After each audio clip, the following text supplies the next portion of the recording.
মা, ও মা, কি হলো বৌমা? মা, মা, 1টা বেজে গেল, রাজু তো এখন এলো না। অন্যদিন তো 12টার মধ্যে চলে আসে। সে কি? তা একটা ফোন করে দেখো। ফোন?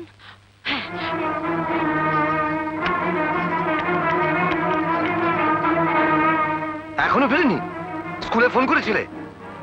ঠিক আছে, বাবাকে নিয়ে আমি এক্ষুনি আসছি। রাজু স্কুলে যাওয়ার সময় বলছিল বাহাদুর আমার মুলুক নিয়ে যাবে না। তখন বাহাদুর এমন ভাবে আমার দিকে তাকালো। আমার দিকে এমন ভাবে তাকালো? যখন বুঝেইছিলে তখন কি দরকার ছিল খামোখা রাজুকে আজকে স্কুলে পাঠানোর? না না, তোরা মিছি বাহাদুর। বাবা, আপনি ওকে প্রশ্রয় দিয়ে দিয়ে মাথায় তুলেছেন। আমি আর মা দুজনেই একদিন শুনেছি ও রাজুকে বলছিল মুলুক নিয়ে যাবে। কি মা, বলুন না আপনি। না মানে সেরকম কিছু। জমি নিয়ে ঝামেলা হচ্ছে বলে যে মানুষটা 2 মাসের ছুটি নিয়ে দেশে গেল, সে কেন 7 দিনের মধ্যে ফিরে এলো?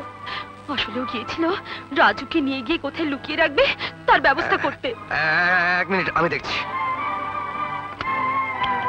হ্যাঁ, বিধাননগর থানা ওসি বলছি। বলুন, ঠিকানাটা বলুন। হ্যাঁ, এসসি ব্লক 155। প্রথমে বললো কসবাজার, তারপরে বললো যে না, ও দমদমে ওর কে ভাই না ভাগ্নে থাকে তার কাছে। তা ওর ওই দমদমের ঠিকানাটা জানেন? হ্যাঁ? না না জানেন না? তাহলে কোথাও খুঁজবো বলুন তো। আচ্ছা, ওর ওই দেশের ঠিকানাটা জানেন? দেশের ঠিকানা? ও হ্যাঁ, যে বন্ধুটি ওকে আমার কাছে দিয়েছিল তার কাছে নিশ্চয়ই আছে। আচ্ছা, ওই তো বাহাদুর। হ্যাঁ, এই যে সালা, রাজু কোথায় বল? আপনি সরে যান। কোথায় গিয়েছিলে তুমি? সাব, রাজু কো क्या हुआ साहब? তুমি কোথায় গিয়েছিলে সেটা বলো। রাজু কো क्या हुआ साहब? व्हाट? बड़ा साहब, রাজুর কি হয়েছে? রাজুকে পাওয়া যাচ্ছে না। আর ন্যাকামি না করে পরিষ্কার করে বলো কোথায় রেখে এসেছো রাজুকে। আমি জানি না সাহেব। তুমি জানো না? না, তুমি ছাড়া আর কে? 12টায় স্কুল ছুটি হয়েছে, এখনো বাড়ি আসেনি। আমি দেখছি ছোটা মেম সাহেব, আমি দেখছি। পালাচ্ছ কোথায়? বলো বাচ্চাটাকে কোথায় রেখে এসেছো। আমাকে ছেড়ে দিন সাহেব, আমি রাজুকে খুঁজে নিয়ে আসছি। তুমি খুঁজে নিয়ে আসছো? পালাবার মতলব? বল কোথায় রেখেছিস। সাহেব বল বলছি। আমি সত্যি বলছি, আমি জানি না সাহেব। বাচ্চাকে চুরি করা আমি জানি না। পুলিশের চোখে ধুলো দেওয়া, বার করছি তোদের। বল কোথায় রেখেছিস বাচ্চাকে, বল। মা, রাজু এসেছিস। রাজু, কি হয়েছে বলো তো? বাইরে পুলিশ ভ্যান দেখলাম। তা তুই ওকে কোথায় পেলি? আর বলো না মা, ট্যাক্সি করে নাচের রিহার্সালে যাচ্ছিলাম। রাজুদের স্কুলের সামনে দেখি স্কুল বাসটা খারাপ হয়ে গেছে, আর এই বেচারি রাস্তার সামনে দাঁড়িয়ে। তা আমি জিজ্ঞেস করে জানলাম বাস ঠিক হতে দেরি হবে। তাই ওর হেডমিস্ট্রেসকে বলে, একি একি রক্ত? কি হয়েছে বাহাদুর? ওর মাথা দিয়ে রক্ত পড়ছে কেন? কি হয়েছে? তোমার মাথা কিভাবে ফাটলো বাহাদুর? তুমিও বুঝি আমার মতো সিঁড়ি দিয়ে পড়ে গেছো? হ্যাঁ রাজু, সিঁড়ি দিয়ে পড়ে গেছি।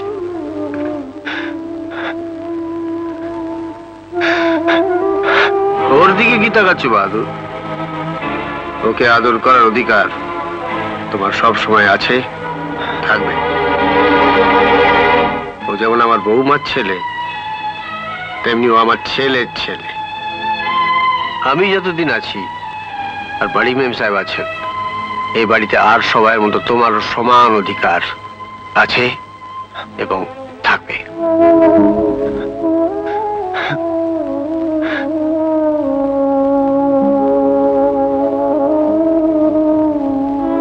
ওর মাথা ফাটলো কি করে?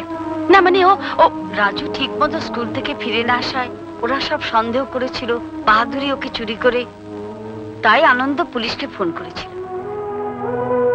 আর আপনারাও তেমনি একটা নিরীহ মানুষকে পেয়ে যান যান থানায় আপনার চেয়ারে গিয়ে বসুন, নইলে আপনার চেয়ার দখল হয়ে যাবে।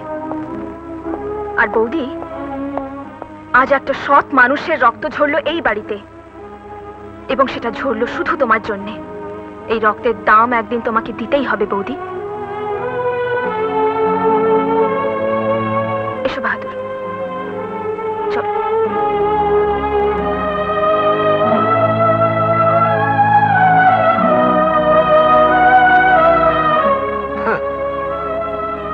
সামান্য একটা কাজের লোকের রক্ত নিয়ে এত মাতামাতি। কি করলেন দিদিমণি? শাড়িতে রক্তের দাগ লেগে গেল, রক্তের দাগ ওঠে না। আমিও চাই না এই রক্তের দাগ উঠুক। একটা অসহায় মানুষের প্রতি নির্যাতনের সাক্ষী হয়ে থাকুক এই দাগটা। আচ্ছা বাহাদুর, তোমার মুলুকে এত জমি জমা থাকতেও এখানে পড়ে পড়ে মার খাচ্ছ কেন? নিজের মুলুকে চলে যাও না। মুলুকে আপনার में কেউ নাই দিদিমণি। এখানে তোমার কে আছে? হ্যাঁ আছে। তাহলে তাদের কাছে চলে যাও না। যাবো কোথায় দিদিমণি? আমি তো আপনার আত্মীর কাছে আছে। আপনি তো হ্যাঁ আমার আপনা আত্মী। আমি আমি কি আর এ বাড়িতে চিরদিন থাকবো? আপনার যেদিন বিয়ে হবে আমি আপনার সঙ্গে চলে যাব।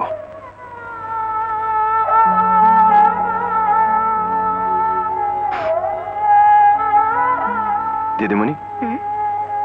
वो ফটোওয়ালা সাহেব কোথায় থাকেন? নিউ আলিপুরে। আর আপনার বিয়ে কবে হবে? বিয়ে তুমি যেদিন বলবে।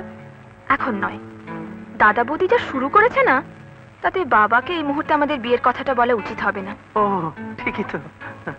বেশ, যখন তোমার উচিত মনে হবে সেদিন বলো। তাতে যদি আমার চুল পেকেও যায়, যাক না, ক্ষতি কি? বারে, আমি কি তাই বলেছি? তাছাড়া তুমি তো আমারই। হ্যাঁ, আমার আমার করে জীবন কাটিয়ে দেব, তাই না? হাতের কাছে জল থাকবে, তেষ্টা পেলেও খাবো না, এই তো। তা তো বলতে পারবো না, তবে কাল রাত্রি থেকে শুয়ে আছে, বোধহয় জ্বর হয়েছে। জ্বর হয়েছে? হ্যাঁ, তা হতেও পারে। মাথায় যা লেগেছে। বুলা, আমি একবার দেখে আসি কেমন? তেমন হলে তো ডাক্তার ডাকতে হবে।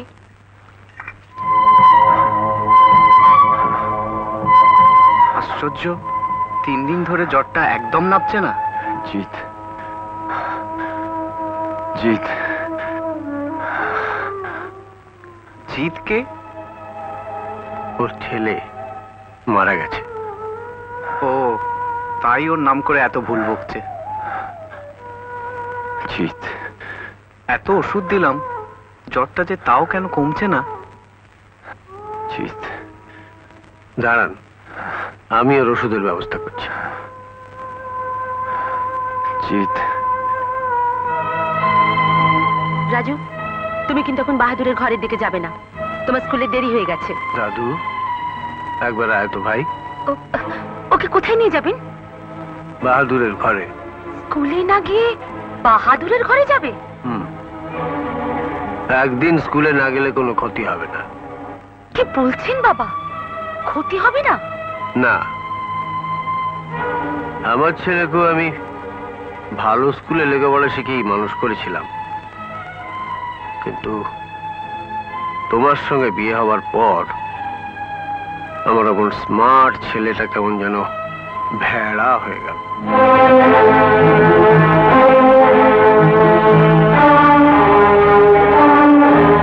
স্কুলে ওকে যা শিক্ষা দিচ্ছে তার থেকে অনেক বেশি কুশিক্ষা তুমি ওকে দিয়েছো, দিচ্ছ। হুম। তোমার ছেলে বড় হয়ে কার কতটা উপকারে লাগবে জানি না। ছোট বয়সে অন্তত কিছুটা পুণ্য সঞ্চয় করে রাখুক, যাতে বড় হয়ে যা পাপ করবে তার খানিকটা অন্তত লাঘব হবে।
ডাক্তার, এবার থার্মোমিটার লাগিয়ে দেখুন, দেখবেন জ্বর কমে গেছে। হ্যাঁ, দেখুন।